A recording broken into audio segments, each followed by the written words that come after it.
मंत्रिपरिषद में मेरे साथी और जम्मू डॉक्टर जितेंद्र सिंह जी जो राज्य मंत्री कार्मिक लोक शिकायत और पेंशन विभाग के हैं, पीएमओ में भी राज्य मंत्री के रूप में अपनी सेवाएं दे रहे हैं। श्री वी श्रीनिवास जी जम्मू कश्मीर के मुख्य सचिव जी और उपस्थित सभी जम्मू कश्मीर के नागरिक भाइयों और बहनों, आप सभी को आज जिला सुशासन इंडेक्स के लिए मैं बहुत बहुत बधाई देना चाहता हूं। मित्रों, आज का दिन केवल जम्मू कश्मीर के लिए नहीं, पूरे देश के लिए एक महत्वपूर्ण दिन, क्योंकि आज एक नई शुरुआत जो जम्मू कश्मीर ने की है, वो शुरुआत धीरे धीरे देश के हर राज्य में जाएगी और बाद में देश के हर जिले के बीच में एक तंदुरुस्त सुशासन की स्पर्धा शुरू होगी। सुशासन को अगर 7 अर्थ में जमीन तक पहुंचाना है तो इसके लिए जिला बहुत बड़ी इकाई है, महत्वपूर्ण इकाई है। और जब तक जिले में सुशासन नहीं होता है, सुशासन का अनुभव जिला स्तर की समस्याओं के लिए नागरिक को नहीं होता है, सुशासन के कोई मायने नहीं है। मित्रों, आज जम्मू कश्मीर की जनता को मैं इतना ही कहना चाहता हूं कि जम्मू कश्मीर में मोदी जी के नेतृत्व में हमारे एलजी मनोज सिन्हा जी जिस प्रकार से सरकार चला रहे हैं, बहुत बड़ा परिवर्तन जम्मू कश्मीर के अंदर देखने को मिला है। और ये परिवर्तन मोदी जी के नए भारत की कल्पना के अनुरूप है और जम्मू कश्मीर के सभी क्षेत्रों में ये परिवर्तन अब दिखाई पड़ा है। मित्रों, आज ये सुशासन इंडेक्स जो शुरू होगा, जिलों के बीच में जो स्पर्धा होगी, इससे जिले के तंत्र को सुधारने के लिए, उसको लोकाभिमुख कराने के लिए, उसको परिणाम लक्ष्य बनाने के लिए और उसको डिलीवरी देने वाला तंत्र बनाने के लिए बहुत बड़ा फायदा जम्मू कश्मीर के आम नागरिकों को होना है। केंद्र सरकार की नीतियां, योजनाएं और कार्यक्रम, राज्य सरकार की नीतियां, योजनाएं और कार्यक्रम, ये सभी का जिला स्तर पर मॉनिटरिंग इंडेक्स के अंदर समाहित किया गया है। और इसी के आधार पर जब नंबरिंग होगा, सभी जिलों में स्पर्धा होगी, तो अपने आप ही सेवाओं का स्तर भी सुधरेगा और सेवा जिनके लिए निर्धारित की गई है, उन लोगों पर उनको कोई परेशानी हुए बगैर हम पहुंचा पाएंगे। मैं मानता हूं इससे जम्मू कश्मीर में बहुत बड़ा परिवर्तन आने वाला है। मोदी जी ने गुड गवर्नेंस इंडेक्स की शुरुआत करने के बाद राज्यों और संघ राज्यों के क्षेत्र में एक तंदुरुस्त स्पर्धा शुरू हुई थी और आज जम्मू कश्मीर जिला गुड गवर्नेंस इंडेक्स, जो गवर्नेंस इंडेक्स 2021 पर आधारित है, इसके साथ ही मैं मानता हूं कि अब देश भर में जिलाओं के अंदर भी एक तंदुरुस्त स्पर्धा सुशासन देने की, लोकाभिमुख शासन देने की होगी। इससे बहुत बड़ा फायदा पूरे देश की जनता को होने वाला है। मित्रों, यह इंडेक्स जिलों की रैंकिंग और इसका तुलनात्मक तस्वीर भी पेश करेगा। तो जिले के काम का मूल्यांकन करते वक्त चीफ सेक्रेटरी हो, प्रभारी सचिव हो या प्रभारी मंत्री हो, इस सबको ये मालूम होगा कि मेरे जिले में किस क्षेत्र में मुझे ज्यादा सुधार करने की जरूरत है, किस क्षेत्र में ज्यादा काम करने की जरूरत है। और जिला गुड गवर्नेंस इंडेक्स द्वारा किया गया मूल्यांकन बुनियादी ढांचे को भी सुधारने के लिए एक अच्छे प्रकार का मानांक सेट करेगा और लक्ष्य तय करने भी इससे बहुत बड़ी सुविधा होगी। जम्मू कश्मीर जिला सुशासन सूचकांक में 116 डेटा आइटम के साथ शासन के 10 क्षेत्र और 58 सूचकांक लिए गए हैं, जिसमें कृषि सेवाएं हैं, वाणिज्य और उद्योग है, मानव संसाधन है, पर्यावरण है, न्याय और सार्वजनिक सुरक्षा है, सामाजिक कल्याण और विकास है।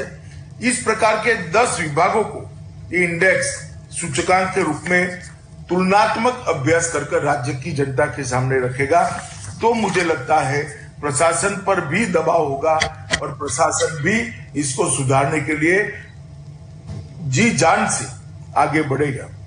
मित्रों, कश्मीर के अंदर 2019 से मोदी जी के नेतृत्व में एक बहुत बड़ा परिवर्तन हुआ। जिस कश्मीर में केवल 87 विधायक, 6 सांसद और 3 परिवार ही सत्ता की हिस्सेदारी में होते थे, वो कश्मीर में आज गांव स्तर से लेकर राज्य तक 30,000 से अधिक जनता के नुमाइंदे जनता की सेवा कर रहे हैं। ये पंचायत एक्ट का इम्प्लीमेंटेशन मैं मानता हूं अपने आप में आने वाले 1 दशक में ही परिणाम कश्मीर की जनता के सामने होंगे कि पंचायत एक्ट के इम्प्लीमेंटेशन से जम्मू कश्मीर के अंदर कितना द्रुत गति से परिवर्तन आया है। 30,000 नए जम्मू कश्मीर के अवाम के पॉलिटिकल प्रतिनिधि, कश्मीर जिला सूचकांक के 116 डेटा आइटम के साथ 58 सूचकांक इंडेक्स के साथ कश्मीर का विकास निश्चित करेंगे। इसका मुझे बहुत बड़ा विश्वास है और मैं बहुत आशान्वित भी हूं। मित्रों, कुछ पॉलिटिकल पार्टियां जो आहत है उनके परिवार के गिरफ्त में से जम्मू कश्मीर के अंदर पंचायती राज आया है, इससे वो लोग कहते हैं कि यहां पर जम्मू कश्मीर में धारा 370 हटाने के बाद कानून और व्यवस्था की परिस्थिति बिगड़ी है।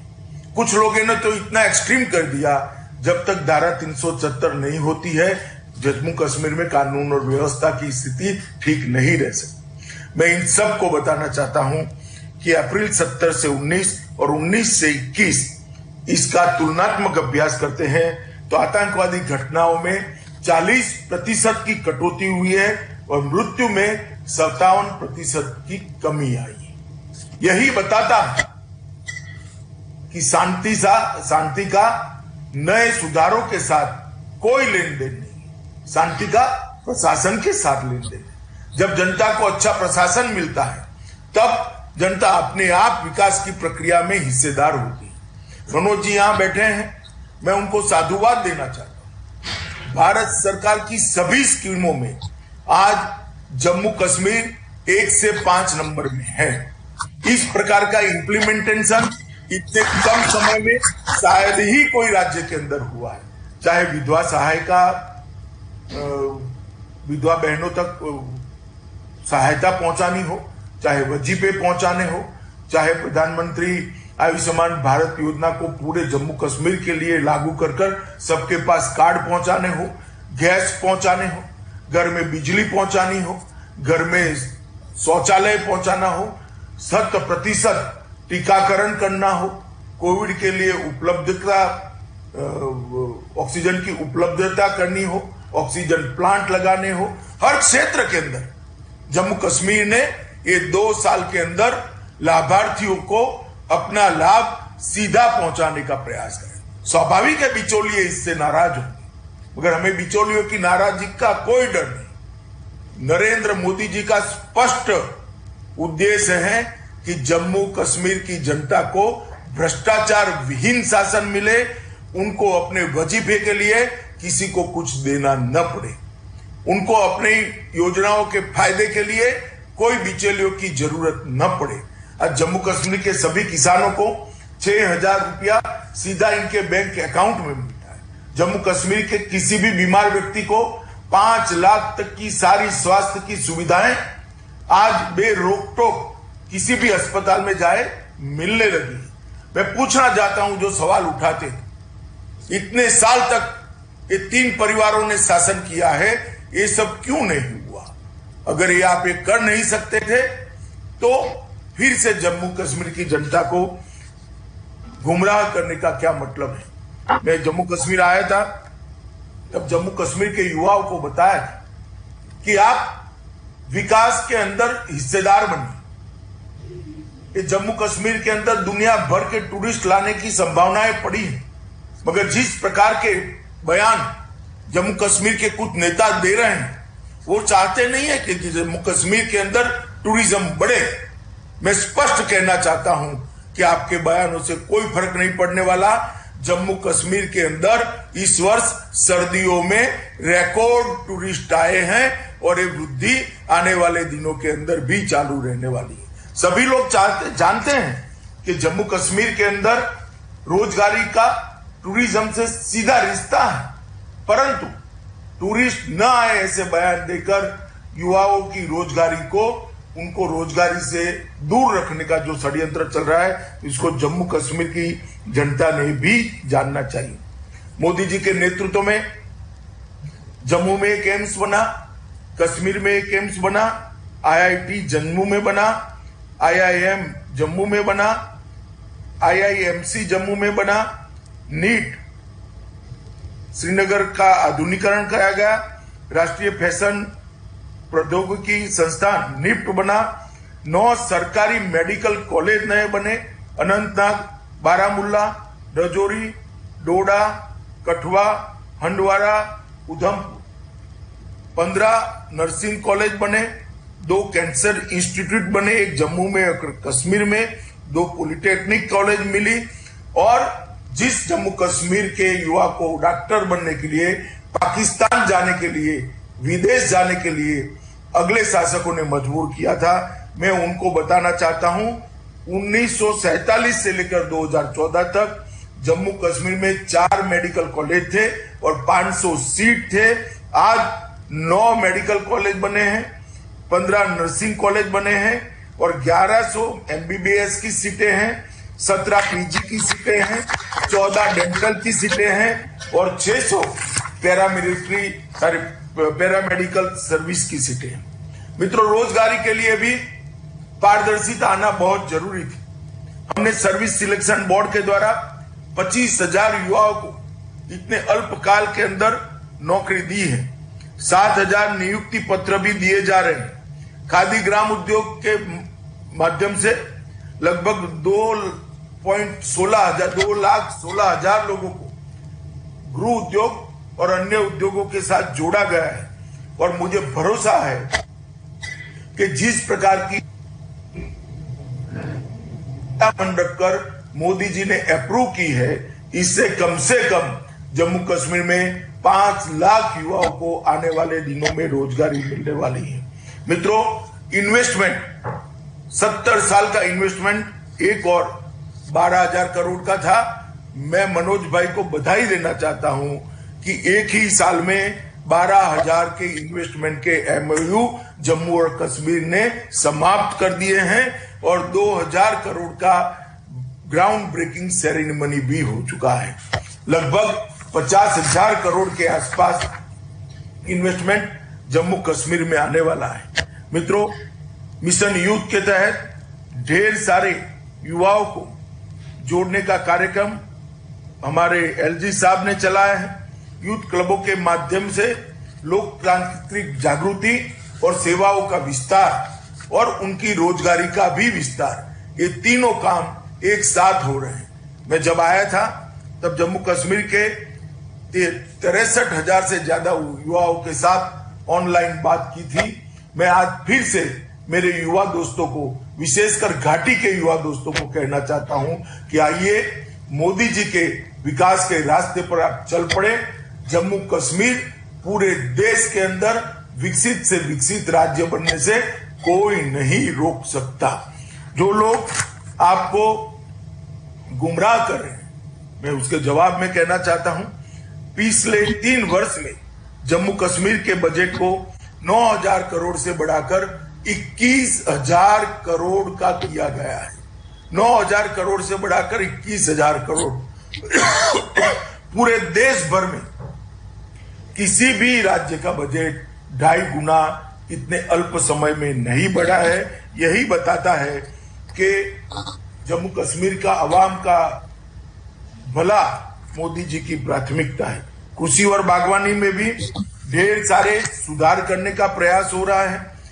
जब कर्फ्यू थे तब सेब का उत्पादन अच्छे बिक्री अच्छे दामों से हो, ये सुनिश्चित करने के लिए काफी प्रयास किया गया, ग्रांट भी दी गई और जम्मू कश्मीर के भीतर भंडारण की सुविधा को भी बढ़ाने के लिए बहुत ध्यान दिया गया है। पिछले 1 वर्ष के दौरान 35,000 मैट्रिक टन भंडारण सुविधा का निर्माण कार्य चल रहा है, जिससे आने वाले दिनों में फलों और फूलों को डिस्ट्रेस सेल से बचाया जा सकेगा। कनेक्टिविटी के क्षेत्र में भी राजमार्ग 44 पर संतोषजनक रूप से काम चल रहा है। जवाहर सुरंग के आसपास भारी हिमपात और हिमस्खलन के कारण विगत वर्षों में बार बार अवरुद्ध होने की समस्या इस साल दूर हो जाएगी और राजमार्ग 44 का बनना जम्मू कश्मीर के विकास में एक वरदान साबित होगा। 4,509 करोड़ रुपए की अनुमानित लागत से 14 किलोमीटर लंबी जोजिला सुरंग का काम भी आगे बढ़ रहा है। श्रीनगर सोनमार्ग मार्ग पर जेड मोड़ सुरंग नामक एक अन्य 6.5 किलोमीटर लंबी सुरंग का काम पर प्रगति में है। दोनों क्षेत्रों के बीच रेलवे कनेक्टिविटी स्थापित करने का काम भी समय पर पूरा हो जाएगा, इसका मुझे विश्वास। श्रीनगर हवाई अड्डे से शारजा के लिए पहली उड़ान मैं जब जम्मू कश्मीर आया था तभी चालू कर दी गई है। इससे जम्मू कश्मीर में इन्वेस्टमेंट की बहुत बड़ी संभावनाएं खुलने की संभावना है। सब्सिडी वाली हेलीकॉप्टर सेवा योजना के माध्यम से जम्मू संभाग के किश्तवाड़ और कश्मीर संभाग के गुरेज और तंगधार सहित जम्मू और कश्मीर के दूर दराज के इलाकों में रहने वाले नागरिकों को भी सुविधा मिलेगी। पर्यटन के क्षेत्र में बहुत अच्छा उत्साहजनक आंकड़े आ रहे हैं। जेड मोड़ सुरंग शुरू हो जाने के साथ सोनमर्ग पहली बार अपने शीतकालीन कार्निवल की व्यवस्था के साथ खुला रहेगा, इसका मुझे बहुत आनंद है। सर्दियों के महीनों के दौरान पर्यटकों की संख्या में वृद्धि देखी गई है। गुलमर्ग, पहलगाम, श्रीनगर और पटनी टॉप में होटल पूर्ण रूप से भरे रहे हैं। 21 अप्रैल के दौरान पर्यटकों की संख्या जम्मू कश्मीर के आजादी के बाद सर्वाधिक रही और 20 से 21 के दौरान 3 गुना बढ़कर लगभग 1,13,000 पर्यटक आए हैं। मित्रों, कुछ अपने निहित राजनीतिक स्वार्थ के कारण कुछ लोग झूठ चला रहे हैं। मेरा आप सभी को और विशेषकर जम्मू कश्मीर के युवाओं को आग्रह है कि झूठों के लिए उनको सवाल पूछना चाहिए। जो कह रहे हैं कि घाटी की जमीन चली जाएगी, उनको जाकर पूछे कि सूची लाइए घाटी में किसकी जमीन गई है। इस प्रकार के झूठों से गुमराह कर जम्मू कश्मीर के विकास को अवरुद्ध किया जा रहा है। जो कहते थे हिंसा बढ़ेगी, उनको पूछे कि हिंसा बढ़ी है या कम हुई है। इन्वेस्टमेंट आएगा ही नहीं। आज 12,000 करोड़ का इन्वेस्टमेंट आ चुका है और टूरिस्ट भी बढ़े हैं। विकास के रास्ते पर जम्मू कश्मीर चल गया है। अपने निहित राजनीतिक स्वार्थ के कारण जो लोग विशेषकर घाटी की जनता के अंदर एक प्रकार का अलग भाव खड़ा करने का प्रयास करते हैं, मेरा करबद्ध निवेदन है कश्मीर की जनता को, जम्मू कश्मीर की जनता को कि इनके बहकावे में ना आइए। लोकतंत्र नीचे तक पहुंचा है, इसके कारण ये लोग परेशान हैं और लोकतंत्र से ही जम्मू के अंदर खुशहाली आ सकती है। लोकतंत्र से ही जम्मू के अंदर विकास आ सकता है और लोकतंत्र ही युवाओं को रोजगारी दे सकता है। और लोकतंत्र अच्छा हो, इसके लिए सबसे ज्यादा जरूरी है कि जम्मू कश्मीर के अंदर शांति बनी रहे। इनके उकसावे वाले बयानों में जम्मू कश्मीर का युवा गुमराह न हो, ऐसा मैं मेरे युवा दोस्तों को कहना चाहता हूं। आप देश के प्रधानमंत्री नरेंद्र मोदी जी पर भरोसा रखिए, जम्मू कश्मीर प्रशासन पर भरोसा रखिए। मनोज जी के नेतृत्व में प्रशासन पूर्णतया 70 साल का जो खामियाजा है उसको ये 5 साल में पूरा करने के लिए बहुत प्रयास कर रहा है और मुझे भरोसा है कि मनोज जी का प्रयास और मोदी जी के आशीर्वाद से ये खामियाजा को हम पूरा करेंगे। मित्रों, जहां तक डेमोक्रेटिक प्रोसेस का सवाल है, डिलिमिटेशन शुरू हो चुका है। शुरू होने के बाद तुरंत ही हम चुनाव कराए जाएंगे और उसके बाद ये लोग भले कुछ भी कहे, जम्मू कश्मीर को पूर्ण राज्य का दर्जा देने के लिए भी मैंने खुद ने लोकसभा के अंदर आश्वासन दिया है कि जैसे ही स्थिति सामान्य हो जाएगी जम्मू कश्मीर को पूर्ण राज्य का दर्जा मिलेगा। परंतु मेरा आप सबसे आग्रह है कि विकास की ओर ध्यान दीजिए, विशेषकर युवा, घाटी का युवा विकास की प्रक्रिया में हिस्सेदार बने। नई राजनीतिक प्रक्रिया, लोकतांत्रिक प्रक्रिया चालू हुई है, इसमें हिस्सेदार बने और अपने भविष्य को सुवर्णमयी बनाए। यही सबको अभ्यर्थना है। फिर से एक बार मैं जम्मू कश्मीर के राज्यपाल, उसके मुख्य सचिव और जितेंद्र सिंह जी जो हमारे कार्मिक मंत्रालय के राज्य मंत्री हैं, तीनों को ये नई पहल के लिए बहुत बहुत शुभकामनाएं देता हूं और मुझे पूरा विश्वास है कि इस पहल से जम्मू कश्मीर में सुशासन की शुरुआत होगी। धन्यवाद। भारत माता की जय।